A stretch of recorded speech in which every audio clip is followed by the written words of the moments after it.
Halo teman-teman kos-kosan, gimana kabar kalian? Baik-baik saja kan? Dengan plot twist Yuta kembali dengan tubuh Gojo. Dari sini banyak fans Gojo yang kecewa karena memang mereka berharap Gojo asli beneran kembali. Bahkan meskipun harus kembali sebagai roh kutukan jahat terlebih dahulu, mereka rela asalkan itu Gojo, bukan casingnya Gojo tapi dalamnya Yuta.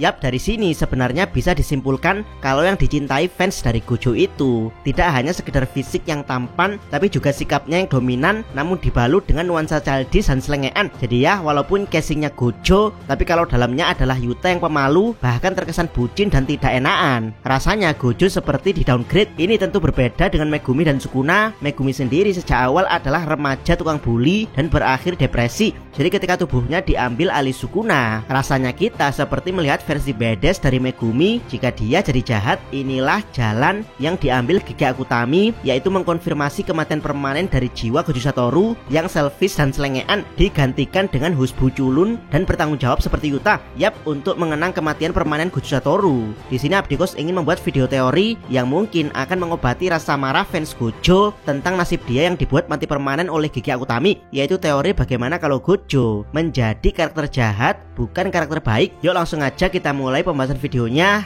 Check it bro.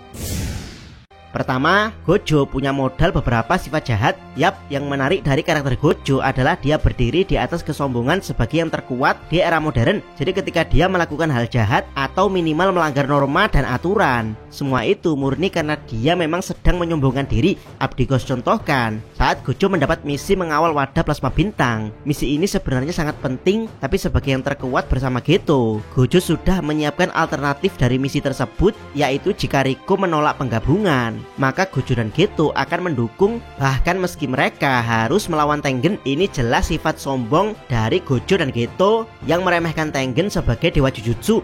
Selain sombong, Gojo juga punya sifat rebel alias pemberontak. Status dia memang penyihir Jujutsu, bahkan salah satu guru di SMK Jujutsu, termasuk dia menjadi pemimpin klan Gojo, salah satu dari 3 klan besar yang menandatangani undang-undang Jujutsu bersama pemerintah Jepang. Tapi ya, meski status politik dia di dunia Jujutsu sangat kuat, tapi Gojo sering sekali melanggar undang-undang Jujutsu yang dia sepakati sendiri bersama klan Zenin dan klan Kamo. Contohnya saat undang-undang Jujutsu mengatakan bahwa pemakan objek kutukan kelas spesial seperti Yuji atau pembawa roh kutukan kelas spesial seperti Yuta harus dihukum mati.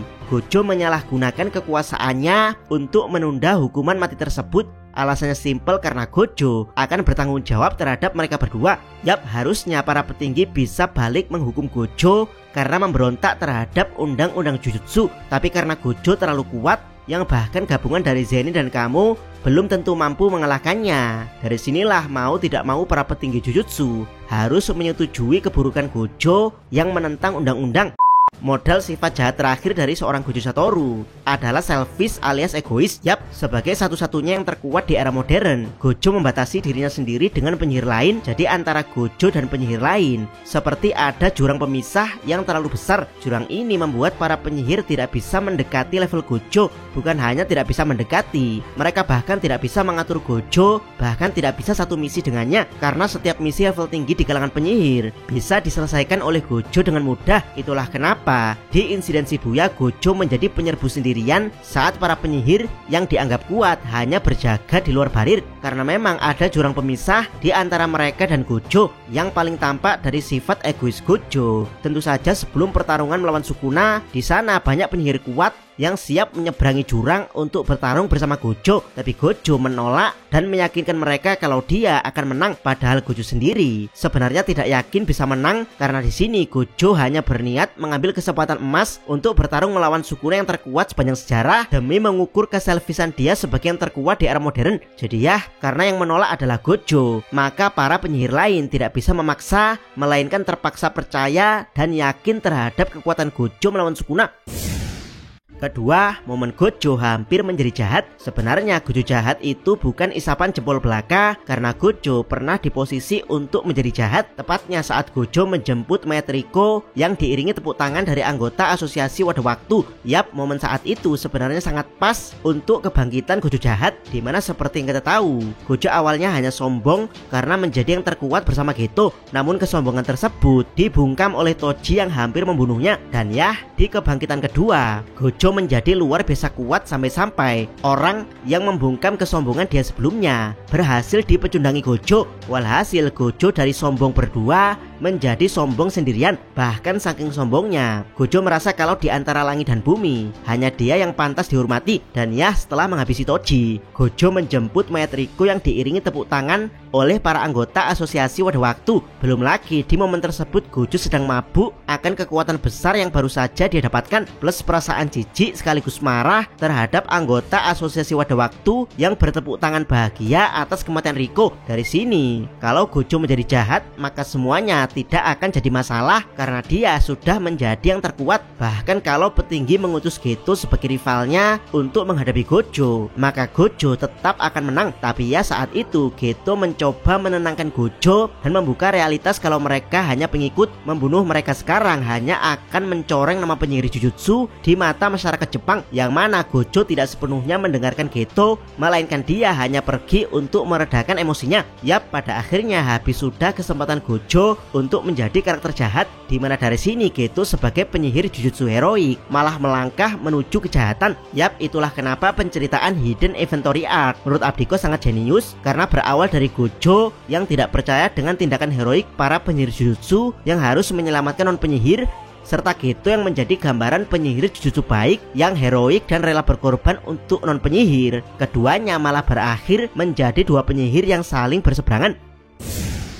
Ketiga, jika Gojo mengambil kesempatan menjadi jahat, yap, apa jadinya jika saat itu Geto tidak datang, atau Geto datang tapi tidak memberi nasihat realistis pada Gojo Satoru? Jawaban dari Abdikos adalah ini akan menjadi momen di mana Gojo akan menjadi jahat, sementara Geto dia ada di posisi untuk tetap menjadi karakter baik setelah mengetahui kekejaman Gojo yang membantai asosiasi Wadah Waktu. Yap, Geto akan tetap menjadi karakter baik karena dia merasa bersalah tidak menasehati sahabatnya saat kesempatan tersebut ada. Bahkan kalau Geto datang terlambat, dia akan tetap menjadi baik karena tidak ada mulut perawan tua yang bisa mempengaruhinya, di mana Haibara tetap hidup dan Nanami tetap menjadi penyihir Jujutsu alias tidak keluar dari sekolah Jujutsu. Status Gojo sebagai kepala klan atau calon kepala klan Gojo akan dicabut. Dia akan menjadi buronan penyihir Jujutsu nomor 1 di seluruh Jepang. Kemungkinan Gojo tidak akan langsung melakukan aksi teror terhadap manusia, karena meskipun terkuat, kemampuan saat menjadi jahat di kelas 2 SMK baru sebatas Infinity,